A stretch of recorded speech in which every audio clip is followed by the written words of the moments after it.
Welcome back to the Renegade Report. I'm your host, Francis Mara, the Sports Information Director for the greatest athletic department in the known universe, BC Athletics.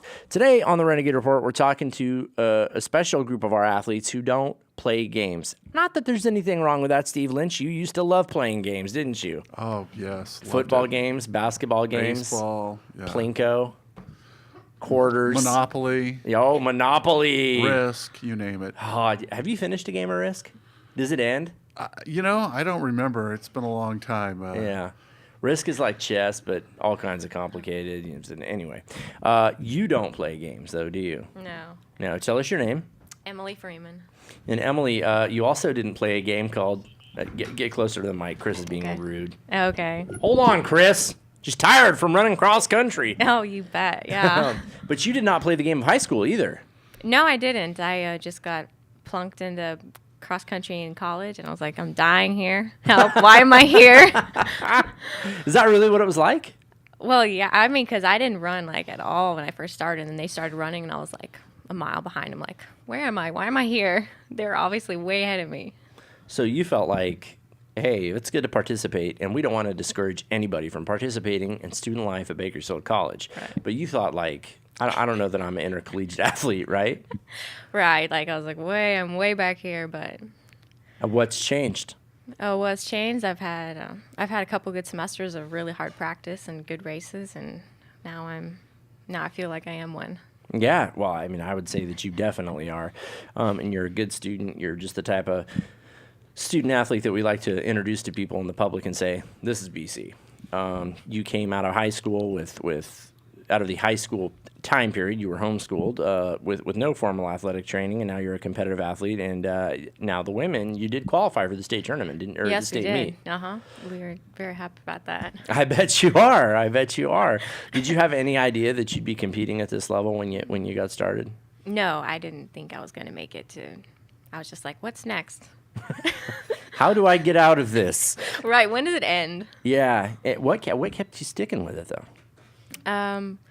Probably because my mom, and then I like when I start something, I want to finish it. I don't want to do it halfway. It's like finishing in the middle is lazy, and I just don't want to be that type of person. So I'm like, I'm going to finish it. I'm going to finish it out, and then I got better. So I'm like, hey, I'm getting better. Maybe this will actually work. Yeah. And then my mom was always encouraging, like, you've got athlete blood in you. You've got to do this. No, what? So wait, in your family, your mom is like the stereotypical athlete father? Yes. Well, not quite so harsh, but she's there and she's like, you got it. Like telling you don't have a choice. It's in your blood. Compete. Okay, that does. I feel like her mom is like a really pretty General MacArthur. Like I mean, you've got warrior blood. Oh gosh. Well, that comes up often. Like, you've got it in your blood. You got to do it. And you also, in fairness, you lived a pretty rural life, right? Right. Yeah. You lived up in the mountains. The air's a little thinner up there. Mm-hmm. That definitely helped me. And you had an active life, right? Right. Yeah. I was outside a lot of the day, most of the day. You weren't like my vision of homeschooling, because I've looked into it for my kids. Okay. And let me just tell you something, it's way too much work. Not interested. That's what I pay taxes for.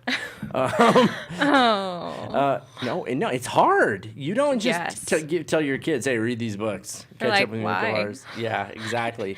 But you had stuff to do on your family's property. Right, yeah, You weren't sitting around playing video games all day. No, we actually didn't have video games. I know you're looking at me like I'm an idiot, but there's people watching this going, what? that are surprised. So, well, it's a great story. What does the future hold for you? I'm looking at, of course, transferring. I'm thinking of Fresno because I'm looking at nutrition, becoming a registered dietitian because I like food and how it works with the body. And maybe you ought to become a chef. I mean, every dietitian I've talked to, they don't want me eating the stuff I like. Oh. I like food a lot too, but different way, I think. Yeah, me too. I don't know. I love food. I have some pretty interesting theories about nutrition too. I'd love to share them with you, actually. I believe, for example, that I can have a double bacon cheeseburger. Okay, but wait, hold on, it gets better. There's citric acid in orange juice. Mm-hmm. Acid burns grease, right? So I believe that if I have lots of Tabasco and orange juice with that burger, it's just going to clean out the pipes. That lard is not going to get caught up in the old arteries. Disclaimer, what Francis is saying right now is probably Not true. not true at all. Please do not take this advice when Listen. considering your meal choices today. No, I have reached, this is the most I've ever weighed in my life. I weigh 237 pounds. Yeah, right, I know. Do you have That's a hard time all? believing that? Get out of here, Lynch. I'll fight you, and I'll lose, but I will fight you. So yeah, maybe the world does need another nutritionist.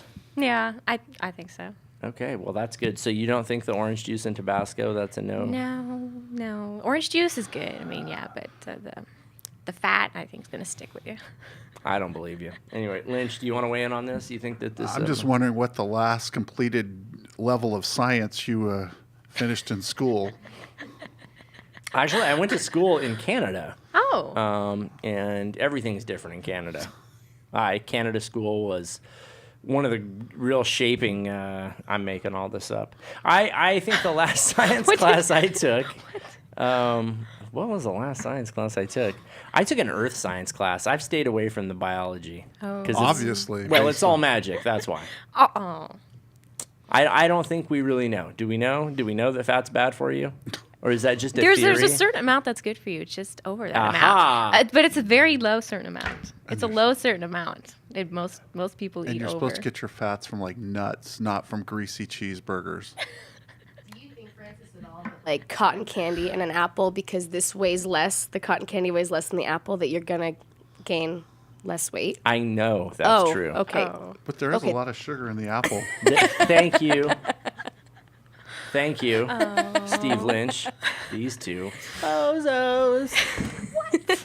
That is What about not. the funnel cake that you have with the cotton Oh, candy? yeah. Well, it's a funnel, and everybody knows that the middle of a funnel. Thank you, Chris. The middle of a funnel is hollow, and that's generally where the calories in food are, is in the center. That's why donuts are also very good for you, and bagels. Is there missing calories? That's exactly right. That's where the worst calories hide, is in the heart of things. The heart. The grease is not a stomach lubricant. No, though, that's at all. not true. This is No. also why I like to eat a whole roasted chicken for dinner. The middle, You know, empty. That's where the Anything bad stuff hollow is. is good for you. That is correct. That's correct. If you ever want to start a nutrition business with me, we'll call it yin and yang. Oh, definitely. Definitely. Like, no, don't listen to anything he says. Nothing, Well, whatever. I'm sorry you see it that way. It's worked quite well for me. I do have a little bit of chest pains right now, but just shake it off. Shake it off. It'll be okay. Oh, there we go. Wrong side there. Well, I don't know. It's something over here. I don't know what it is. I probably just need to hollow it out. Everything that's hollowed out is better. Just Oh, drink yeah, some more yeah. orange juice. It'll clear it up. Yeah, exactly right. Clear the pipes. That's right. It's like Also, liquid Drano for your heart. That's what it is. I get one of those boba straws, the big gauge ones, and I suck the filling out of the donut first. Okay? Oh my gosh. Yes. Yeah? I So- know you guys are thinking, I'm a genius, right? That is the complete opposite. Then if you just eat them at different times, it tricks your body. You know what is really good? And I saw this on a TV show last night. It's a practical joke. A guy put Tabasco sauce in the donut, inside the donut, and gave it to his brother My mouth just watered. Wow. What as else? a practical joke. Wow. Well, No. it's funny. I get it. I like it. There was a hippie lady back home. Actually, they were all hippies. And my buddy was like, "Watch, I'm gonna play a trick on Alfie's mom." And he gave her a stick of garlic gum, and she was like, "This is great. Where can I get more?" Garlic's a blood cleanser. Hippies think garlic will fix everything. Sounds like my mother. Garlic to everything we Ooh, ate. garlic is so Oh, it's good. a little compound fracture. Just tape some cloves to it. It'll heal. It'll knit right up. The bones knit right up with the garlic. I eat 2 cloves of garlic every day. Oh. Just pop them right in my mouth and Oh, swallow. no. Perfect. Really? They're so good. Yeah. Well, They're so good for you. I'll tell you what. True story. No, it's not a true story. Anyway, garlic won't fix all your problems. We're very, very proud of you, though. And all joking aside, November 21st for you as well, correct? Yes. And you went from a girl, and this should inspire a lot of folks. You went from a young lady who was a mile behind the pack when you started cross country to now you are a legit competitor representing BC athletics. We're very proud of you, so keep up the good work. Yes, I'm gonna do that. And the nutrition stuff, I hope you get on the right track at some point. I really do. Okay. Oh, okay. Anyway, on behalf of my co-nutritionist, Steve, the Lynch Mob Lynch, and the entire Bakersfield College Athletic Department, it's been an absolute hoot. Thanks, Chris McCullough, and we'll see you next week.